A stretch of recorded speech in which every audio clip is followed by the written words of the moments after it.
আমাৰ অভিযোগ আছে মানে ৰাস্তাটো আমি আজ দীৰ্ঘদিনেৰ পৰা ব্লকেজ পাওঁ, ব্লকেজ হৈ আহে। হয়তো আপোনালোকে নিজেও পায়। আমাৰ মানকাছৰৰ পৰা এই জিলাখনৰ পৰা বাহিৰৰ জিলালৈ চলাচল কৰা বাছসমূহ একমাত্ৰ HM ৰোডটো একমাত্ৰ আমাৰ ৰাস্তা, যি ৰাস্তাইদি অসমৰ বিভিন্ন অঞ্চলৰ লগত আমাৰ মানকাছৰৰ এটা যোগাযোগ ব্যৱস্থা অব্যাহত ৰাখিছে আমাৰ এছ'চিয়েশ্যনে।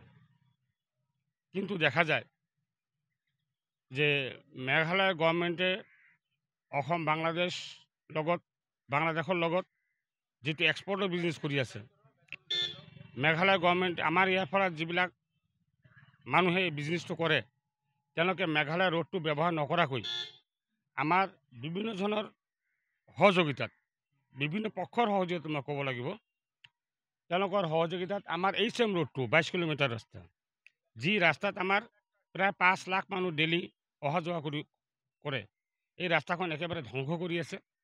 ইয়াত ইমান অভাৰলোড লৈ আছে, তেওঁলোকৰ লোড কেপাচিটি হ'ল 9 টন, তেওঁলোকে লৈ আছে 50 টন। ইয়াত যিটো ৱেট ব্ৰিজ আছে, গভৰ্ণমেণ্টে ৱেট ব্ৰিজ এখন দিছে, এই ৱেট ব্ৰিজটো তেওঁলোকে ইউজ নকৰে। তেওঁলোকে ভুৱা নথি পত্ৰ কাষ্টমাৰ ছাবমিট কৰি পেলাই 25 টন দেখাই পেলাই তেওঁলোকে মাল লোড আনলোড কৰি আছে। এই অভাৰলোড অনাৰ কাৰণে আমাৰ ৰাস্তাটো একফালৰ পৰা ধ্বংস হৈ আছে, আনফালেদি তেওঁলোকে আমাক ৰাতিপুৱা যেতিয়া গাড়ীবিলাক তেওঁলোকে লৈ আহে ৰাতি 3টা-4টাত, আমাৰ ইয়াৰ পৰা যিখিনি যাব লগা বাছ ৰাতিপুৱা 3:30টাৰ পৰা বাছবিলাক যায়, যাত্ৰীবাহী বাছবিলাক, এই বাছবিলাক বাধা পোৱাৰ কাৰণে তেওঁলোকে ডিউ ফ'ল' কৰিব নোৱাৰে। তেওঁলোকে কেতিয়াবা গোল্লা ভাঙি যায়, কেতিয়াবা টায়াৰ ভাঙি যায় আৰু মেইন ৰোডৰ পৰা তেওঁলোকে ননমায়, যাৰ ফলত আমাৰ ছাইড মেমো নাই যে গাড়ীবিলাক ছাইড লৈ যাব। এনেকুৱা ঘটনা আজি দীৰ্ঘদিনৰ পৰা হৈ আছে। প্ৰশাসনক বিভিন্ন সময়ত আমি জনাইছোঁ। যোৱা 7 তাৰিখৰ মিটিঙত আমি ডিচিক এই কথাটো অৱগত কৰিছোঁ যে ৰাইজৰ বৃহৎ স্বাৰ্থৰ খাতিৰত এই এক্সপৰ্টৰ ট্ৰাকসমূহ মেঘালয়দি বাগাপাৰাৰ পৰা টানগাঁৱৰ পৰা বাগাপাৰা হৈ দুবাদি মানকাছৰলৈ গুচি আহক। কিন্তু তেওঁলোকৰ এটা নিয়ম আছে যে য'ত এক্সপৰ্ট কৰা হ'ব তাৰ পৰা 3 কিলোমিটাৰ দূৰত তেওঁলোকে বস্তুখিনি আনলোড কৰিব আৰু আনলোড কৰি পেলাই তেওঁলোকৰ যিটো চৰকাৰী নিয়ম আছে সেই নিয়মত তেওঁলোকে বল্ডাৰবিলাক এক্সপৰ্ট কৰিব। তেওঁলোকৰ কোনো ডাম্পিং ব্যৱস্থা নাই। ডাম্পিং নকৰাকৈ তেওঁলোকে লোড স্থানৰ পৰা 50 টন মাল লৈ পেলাই বল্ডাৰ লৈ পেলাই তেওঁলোকে মেইন ৰোডেদি আহি একফালে আমাৰ ৰাস্তা ধ্বংস কৰি আছে, এফালে যোগাযোগ ব্যৱস্থা তেওঁলোকে বিচ্ছিন্ন কৰি আছে। আৰু আমাকো ৰাইজকো অসমৰ বিভিন্ন জেগাত যোগাযোগ কৰিব নোৱাৰে। আজি দুৰ্ভাগ্যবশতঃ আজি আমাৰ এখন বাছত এটা বেমাৰী আছিলে কাকৰিপাৰাত, তাৰ অপাৰেশ্যন পেচেণ্ট, আজি তাৰ গোৱালপাৰাত অপাৰেশ্যন হ'ল। কেইটামান যাত্ৰী আছিলে, তেওঁলোকৰ ট্ৰেইনৰ কমিউনিকেশ্যন আছিলে 3টা বজাত গুৱাহাটী, কিছুমানৰ কোচবিহাৰত তেওঁলোকে পেচেণ্ট আছিলে, তেওঁলোকে যাব নোৱাৰিলে।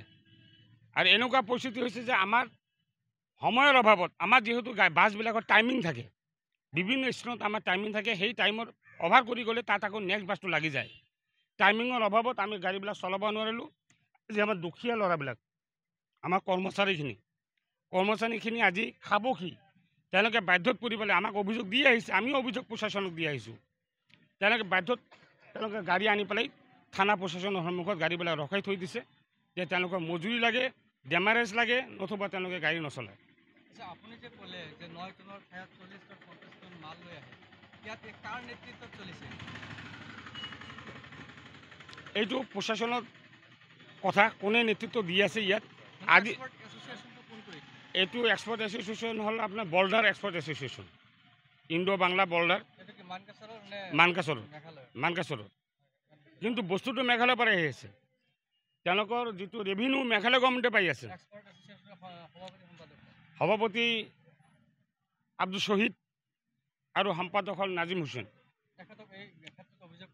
এখেতক আমি অভিযোগ কৰিছোঁ।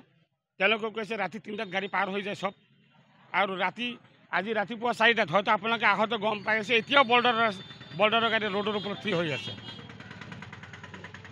এতিয়াও থিয় হৈ আছে। তেওঁলোকে ভুৱা কথা কৈ আছে। আৰু DC মহোদয়ে সেইদিনা যোৱা 7 তাৰিখৰ মিটিঙত DC মহোদয়ে ছেক্ৰেটাৰী কৈছে যে আপোনালোকে ৰাস্তা ডাইভাৰ্ট কৰক, বহুত মানুহৰ অভিযোগ তেওঁলোকৰ বোলে প্ৰব্লেম আছে। DC এইটোও কৈছে যে আপোনালোকৰ কি প্ৰব্লেম আছে, আপোনালোকে ৰেভিনিউ দি আছে মেঘালয়ত, আৰু আপুনি অসমৰ মানুহে অসমৰ ৰাস্তাটো কিয় নষ্ট কৰি আছে? ক'লে আমি আমপাতি ডিষ্ট্ৰিক্টত বেলেগ ডিষ্ট্ৰিক্ট পৰে, বেলেগ ডিষ্ট্ৰিক্ট পৰে, মেঘালয় পৰে, মেঘালয়ৰ লগত আলোচনা কৰক। আমাকতো জানিব লগা একো নাই। ৰাইজৰ অসুবিধা কৰিব নালাগে। আপুনি অহা বুধবাৰৰ ভিতৰত আপুনি ব্যৱস্থা গ্ৰহণ কৰক, নহ'লে আমাৰ অসুবিধা হ'ব। জিলা প্ৰশাসনক বৃদ্ধাংগুষ্ঠ দেখুৱাইছে যে এই এক্সপৰ্ট টেম্পোত এসেছে। হে, ইয়াত প্ৰশাসনৰ কিবা দুৰ্বলতা আছে নেকি? প্ৰশাসনৰ দুৰ্বলতা কিবা আছে যদি মই ক'ব নোৱাৰোঁ, কিন্তু যদি গাড়ীবিলাক, মই এটা কথা আমাৰ সন্দেহ চকুৰে আমি চাব লাগিব যে আমাৰ বাছবিলাকৰ কোনো ডকুমেণ্টছৰ ফেইল নাই, কোনো ডকুমেণ্টছে ফেইল নাই। আমাৰ বাছবিলাকত আপোনালোকে চাই যে আমাৰ বাছৰ হুট নাই, আমাৰ হুটৰ ওপৰত মালো নাহে। এই বাছবিলাকত অসম চৰকাৰৰ প্ৰশাসনে গুৱাহাটীৰ পৰা মানকাছৰলৈ আহোঁতে প্ৰতি মাহত প্ৰতিটো বাছৰ ওপৰত বিভিন্ন ভেগভাওনা কৰি অভাৰলোডটো দেখুৱাই তেওঁলোকে 30,000ৰ পৰা 45,000 টকালৈকে ফাইন কৰি আছে, কণ্টিনিউ ইভৰি মান। আৰু এই ক্ষেত্ৰত সেইদিনা মিটিঙত প্ৰশাসনে ক'লে যে আমাৰ ইয়াত ৱেট ব্ৰিজ নাই, সেইকাৰণে মাপজোখ কৰিব নোৱাৰোঁ। ইমান এটা অভাৰলোড ট্ৰাক আহি আছে, তেওঁলোকৰ বোলে ৱেট ব্ৰিজ নাই। তা আমাৰতো বাছত যে ৱেট ব্ৰিজ নাই, তেওঁলোকে অভাৰলোড কেনেকৈ গম পায় আৰু কেনেকৈ তেওঁলোকে তাত ফাইন কৰি আছে?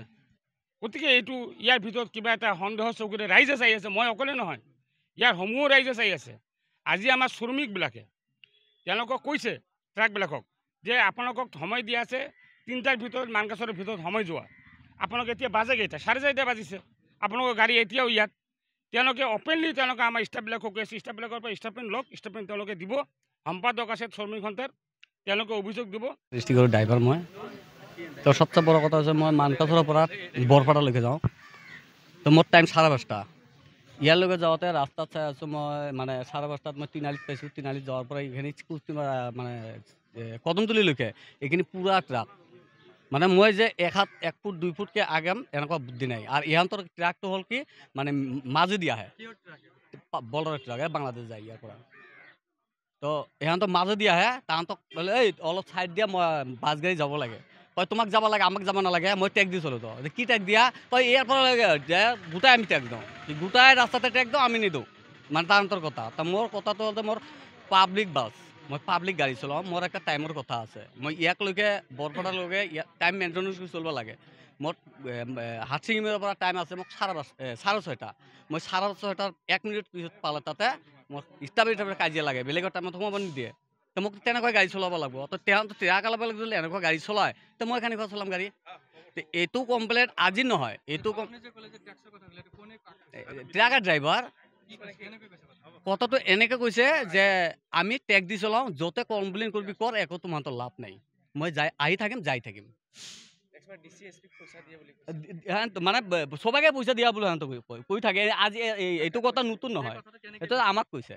কথাটো কেনেকৈ কৈছে? এইটো আমাৰ লগীয়া আৰু এটা ল'ৰা আছে, আপোনাক কি কৈছে? আমাক কৈছে মই টেক্স দি চলোঁ, এই ৰাস্তাত টেক্স দি চলোঁ, সবাকে মই পইচা দি চলোঁ বুলি।